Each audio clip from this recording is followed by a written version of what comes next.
The restaurant hums with quiet luxury, crystal chandeliers casting soft light, the clink of glasses like a whispered secret among the elite. I step inside, smoothing the hem of my dress, a simple black number I'd spent an hour choosing. Not designer, but elegant enough, I'd thought. My heels click against the polished marble floor, a sound swallowed by the murmur of wealth around me. I'm here for dinner with James's family. His mother, Eleanor, had insisted. A rare invitation.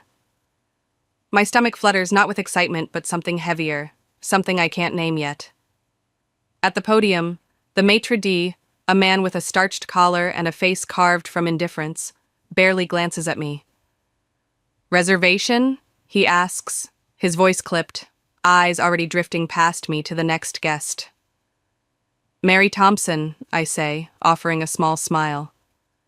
"I'm with the Brooks party. They should already be here." He scans his list, lips thinning. I shift my weight, the air suddenly too warm. "I'm sorry, madam," he says, meeting my gaze with polite finality. "But there's no reservation under your name." I blink, momentarily thrown off. "That's impossible. I was invited. Check again. Brooks for 6? My voice holds steady, but my pulse doesn't. He does, with exaggerated patience, then shakes his head. "There's a reservation for 6 under Eleanor Brooks, but I'm afraid—" He trails off as if I'm not worth the rest of the sentence. The room tilts slightly, invited, yet not reserved. I feel the weight of curious eyes from nearby tables, sharp, fleeting glances that prick like needles. This isn't a mistake, it's a message, and I know exactly who sent it. Before I can respond, a sharp, familiar voice slices through the haze. "Oh, Mary!" Eleanor Brooks steps into view, a vision of calculated perfection. Platinum hair swept into an updo, a cream designer suit clinging to her like a second skin. Her lips curve into a smile that doesn't reach her eyes, dripping with amusement. "Did you really think I'd include you in tonight's dinner?" I turn, my breath catching. She's just a few feet away, standing like a queen holding court. Behind her, James sits at a table, draped in white linen, his shoulders hunched, gaze darting between us. He's 34, but looks younger in his mother's shadow, dark hair neatly combed, tie too tight. Beside him, Lauren, 29, smirks behind her wineglass, her auburn curls catching the light. Sophie, 27, whispers something to her sister, her delicate features twitching with suppressed laughter. The family, united in their tableau of privilege. "I don't understand," I say, keeping my voice calm despite the twist in my gut. Eleanor's smile widens, a predator savoring the moment. "Oh, sweetheart, I didn't think you'd actually come." She chuckles, a sound like breaking glass, as if I've done something adorably foolish. This is a family dinner. I feel my stomach twist, but I refuse to let it show. My hands stay steady at my sides, nails digging into my palms. "I'm James's wife," I say evenly. "That makes me family." Her eyes flicker, amused. "Does it?" She tilts her head, inspecting me like a specimen. James shifts in his seat, gripping his fork, but says nothing. Lauren snickers softly, a sound that grates against my spine. Sophie avoids my gaze, tracing the rim of her glass. The air thickens with judgment, heavy enough to choke on. Other guests notice now, heads turning, whispers rippling. I should have seen this coming. Eleanor spent years perfecting these little cuts, subtle reminders I don't belong. But tonight, she's sharpened the blade. And James, my husband, just sits there, silent as a statue. Eleanor steps closer, her perfume, a cloying floral, invading my space. "A place like this," she says, gesturing to the restaurant with a manicured hand. "Well, it's a bit out of your league, don't you think?" Her voice is light, almost playful, but the barb lands hard. "Maybe a budget restaurant suits you better? Something more familiar?" Lauren snickers again, louder this time, hiding it behind her wineglass. Sophie presses her lips together, eyes on the tablecloth. James's knuckles whiten around his fork, but still, he doesn't speak. His silence stings worse than Eleanor's words, years of it piling up in this single moment. I was invited, I repeat, my tone steady, though my chest tightens. By you. Eleanor laughs, a sound that echoes off the chandeliers. Oh, Mary, don't be dramatic. I mentioned it, yes, but I didn't think you'd take it so literally. She waves a hand, dismissing me. This is about us. Family. You understand. The word family lands like a slap. I've been married to James for 4 years, but in Eleanor's eyes, I'm still the girl from nowhere. No trust fund, no Ivy League degree, no lineage to match her old money pride. She's made that clear from the start. The backhanded comments about my simple tastes, the forgotten invitations to her galas, the empty smiles when she handed James lavish gifts and me nothing. But tonight's different. Tonight, she's orchestrated this, booked the table, left me off the list, dragged me here to stand exposed at the entrance like an unwanted guest. And she's enjoying it, her eyes glinting with triumph. The humiliation should burn. I should feel small, shrinking under the weight of her gaze and the room's attention. But instead, something inside me clicks. A spark, faint but growing. I've swallowed her venom for years, told myself it wasn't worth the fight, that I didn't want to fracture James's family. But this is a line crossed. I smile, slow and deliberate, watching Eleanor's expression falter for a split second. We'll see about that, I say softly, turning to the maitre d'. Would you be so kind as to ask the owner to come out? My voice is smooth, unshaken. Eleanor's laugh cuts the air again. Oh, please. Do you really think the owner of this place will come running for you? I meet her gaze evenly. Yes, because he knows me very well. And in that moment, I know she's about to learn something she'll never forget. Eleanor's laugh lingers in the air, brittle and mocking, as I hold the maitre d's gaze. His hesitation is palpable. His eyes dart between me and the Brooks table, unsure whether to indulge what must seem like a desperate plea. But I'm not desperate. Not anymore. The spark inside me flares, steadying my voice as I repeat, please ask Robert Hayes to come out. He'll want to know I'm here. The maitre d' nods reluctantly, disappearing behind a velvet curtain, leaving me alone under Eleanor's scrutiny. She crosses her arms, her smirk unwavering. This is rich, she says, loud enough for nearby tables to hear. You think the owner of this establishment, one of the most exclusive in the city, will drop everything for you? Her tone is a blade, honed by years of looking down on me. James shifts uncomfortably, his fork clinking against his plate, but his silence is deafening.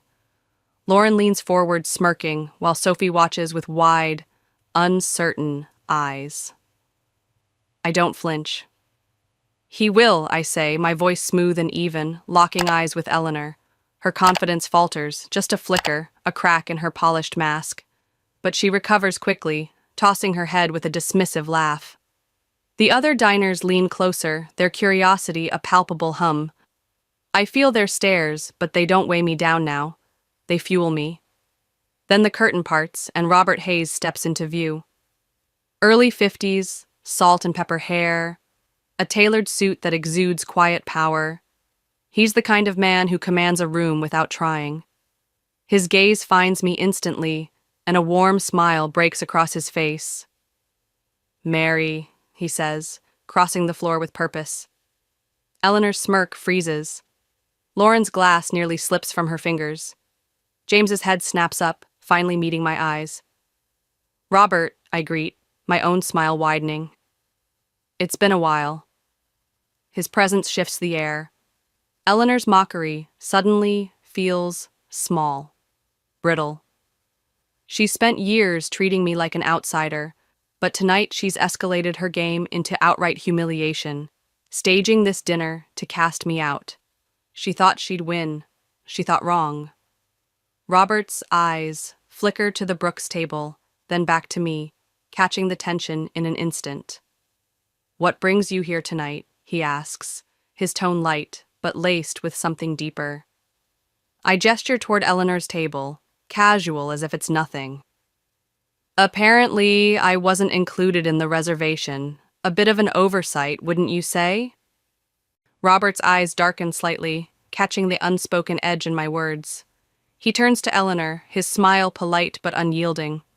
That won't do at all, he says, his voice smooth as polished steel. Eleanor scoffs, crossing her arms tighter, her rings glinting under the chandelier light. Oh, please, she says, her tone dripping with disdain. Do you really think this restaurant can just find a seat for her? This is a private dining establishment. You don't just walk in and expect a table. For a moment, I feel a pang of doubt, sharp, fleeting. Maybe I've overplayed this. But Robert's expression remains unreadable, his confidence a steady anchor. You're absolutely right, Mrs. Brooks, he says, nodding as if agreeing with her. Eleanor's smirk returns, triumphant. James exhales, relaxing slightly, still mute. Then Robert continues, turning to the maitre d'. But Mary isn't a walk-in. She's family. The table freezes. Lauren's glass clinks against the table as her hand falters. Sophie's eyes dart between me and Robert, wide with shock. James's grip tightens on his silverware, his knuckles white, but he says nothing, always nothing. Eleanor's laugh dies in her throat, replaced by a disbelieving huff. Family? She snaps, her voice rising. Oh, this is rich. You must be mistaken. Mary is my son's wife, and I assure you she has no connections. Actually, I interrupt, my voice cutting through hers like a blade. Robert and I go way back. I lean forward slightly, just enough for the nearby tables to overhear. Before I married James, I worked in fine dining. Robert was my mentor. Eleanor's jaw tightens, her eyes narrowing to slits. She opens her mouth, likely to protest, to claw back control. But Robert steps in, his smile warm but firm. Mary isn't just some former employee, he says, his tone calm, yet commanding. She trained under me when she was fresh out of culinary school. I taught her everything I know about hospitality and high-end service. She was one of the best students I ever had. A stunned silence settles over the table. Eleanor's face turns a shade of red I've never seen before, her composure cracking. Lauren and Sophie exchange wary glances, their amusement gone. James stares at his plate, as if it might swallow him whole. I turn to the maitre d', still hovering awkwardly at his podium. I assume Robert's word is good enough to find me a seat? He straightens instantly. Of course, Miss Mary. I'll have the staff prepare a place right away. A waiter hurries over, setting a chair next to James, with crisp efficiency. Eleanor's fingers curl into fists against the tablecloth, her nails digging in. She'd planned this night to humiliate me, to remind me I didn't belong. But now?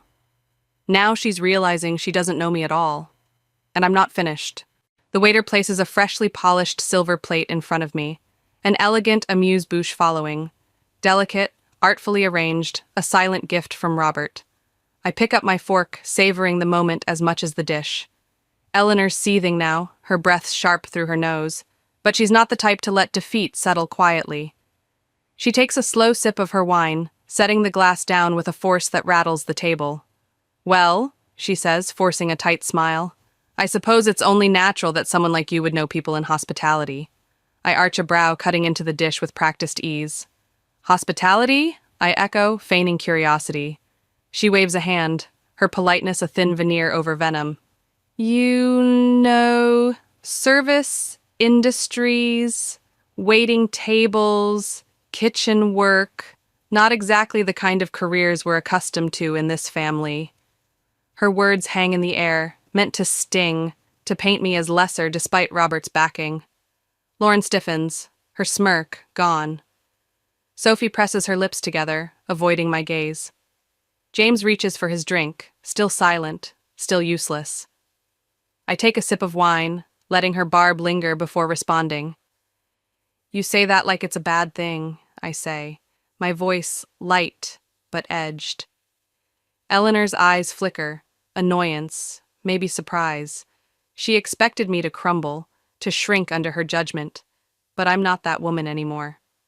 I simply meant, she continues, her tone saccharine, that it must have been quite an adjustment for you marrying into a family like ours. Her condescension is a familiar tune, one she's played since James slipped a ring on my finger. At our wedding, she forgot to invite my parents to the rehearsal dinner. Last Christmas, she gifted me a cookbook, simple recipes for the clueless wife, in front of a room full of her friends. Every time, James let it slide, and I told myself it wasn't worth the fight. But this is war. I set my glass down, meeting her gaze. An adjustment? I muse, my lips curving slightly. Not really. I've always known how to handle people who think they're above everyone else. Eleanor's smile falters, and for the first time I see her grip on this night slipping. Eleanor's nostrils flare, but she recovers, leaning forward with a mocking whisper. Tell me, darling, she says, her voice low enough to keep it between us. If you're so independent, so self-made, why is it that my son is the one paying for your lifestyle? Lauren gasps quietly, a hand to her mouth.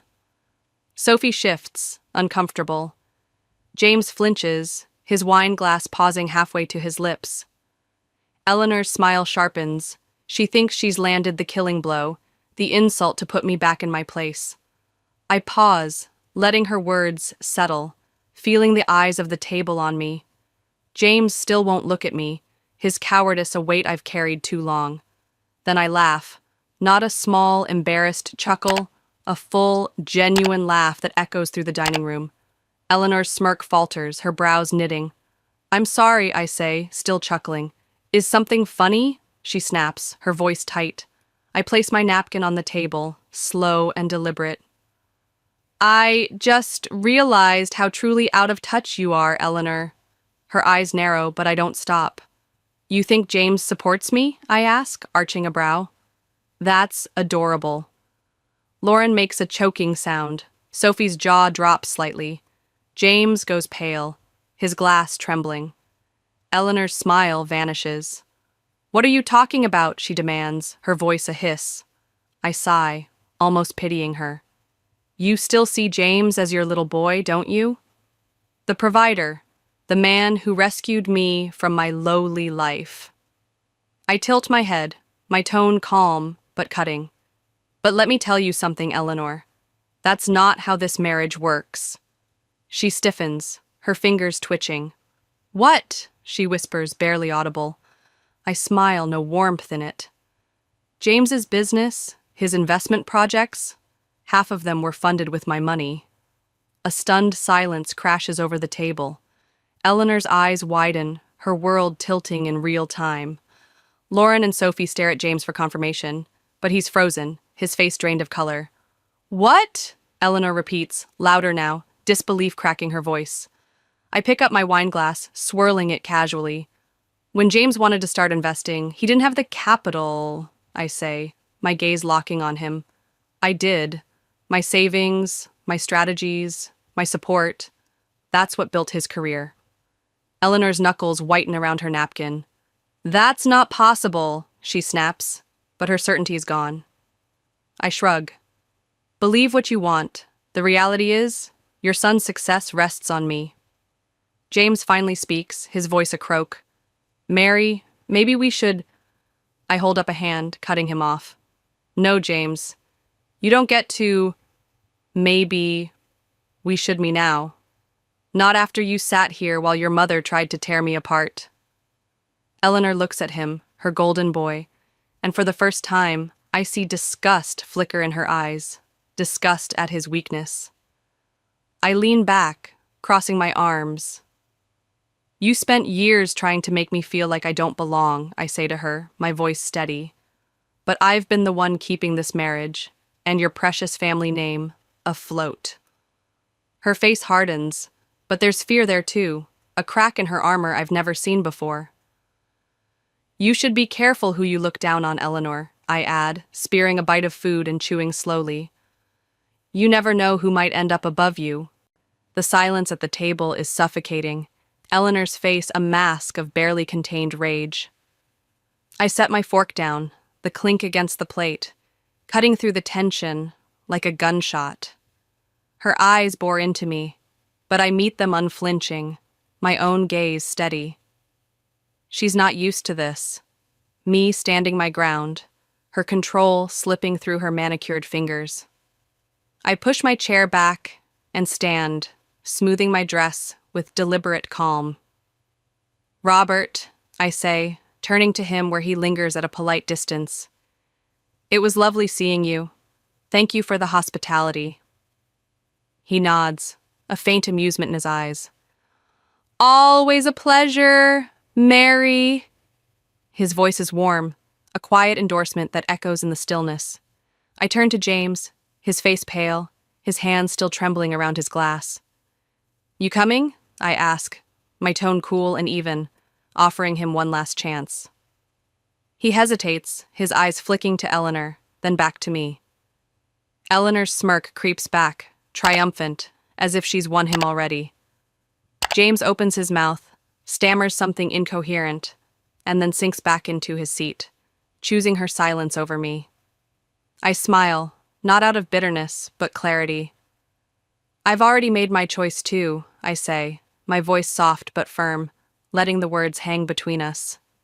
Eleanor's grin widens, but it's hollow now, a victor clutching a Pyrrhic prize. I turn and walk away, my heels clicking a steady rhythm against the marble floor. The cool night air greets me outside, brushing against my skin like a sigh of relief. James has never chosen me. Not at our wedding when Eleanor snubbed my family, not at Christmas when she mocked me with that cookbook, not tonight when she staged this humiliation. I'd waited for him to be the man I thought I'd married, but he never was. And now I don't need him to be. This dinner was my breaking point, and I'm done breaking. I reach home before James, the house silent except for the hum of my own certainty.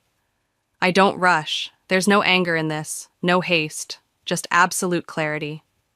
I head to the home office, James's domain of investment portfolios and pride, and punch in the safe's code, 0419, our wedding date. He never changed it, a careless mistake. Inside, the documents gleam, bank statements, business agreements, and the one I want most, the contract tying his biggest investment to my initial funds. I scan it, the legal jargon, a familiar map of my leverage. This is the proof, my money, my backbone, his empire.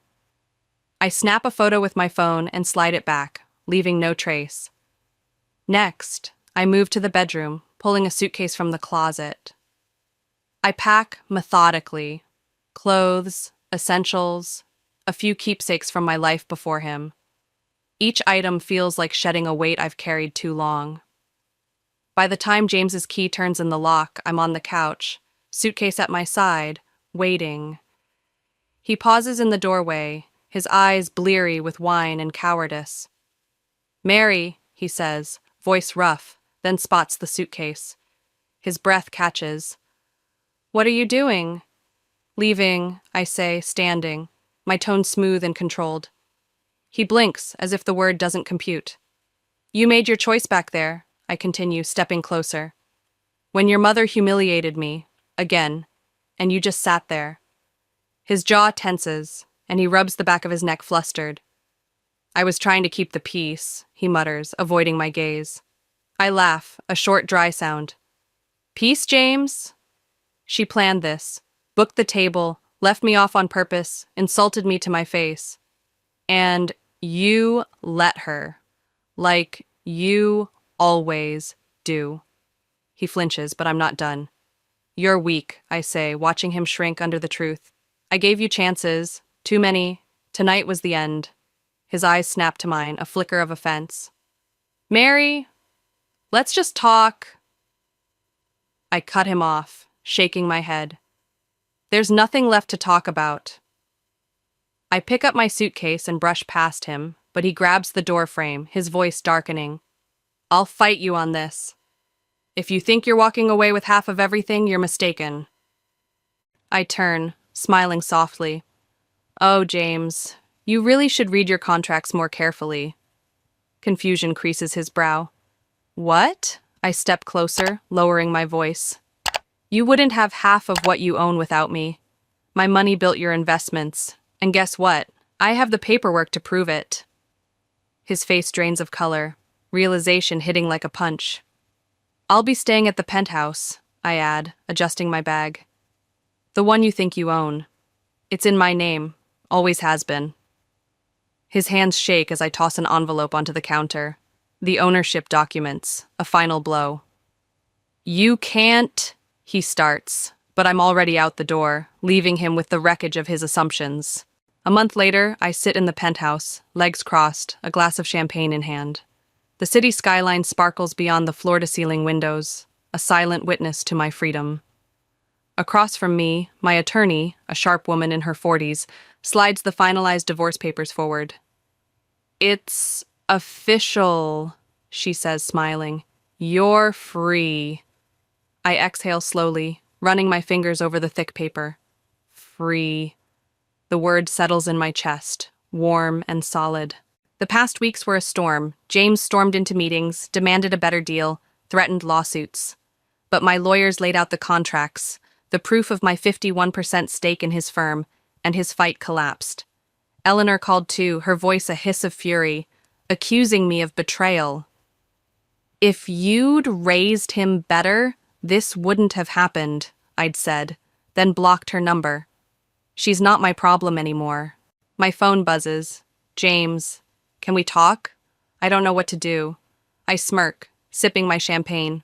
For years, I waited for him to stand up, to fight for me the way I fought for him. But he never did. Now he needs me, and I don't need him at all.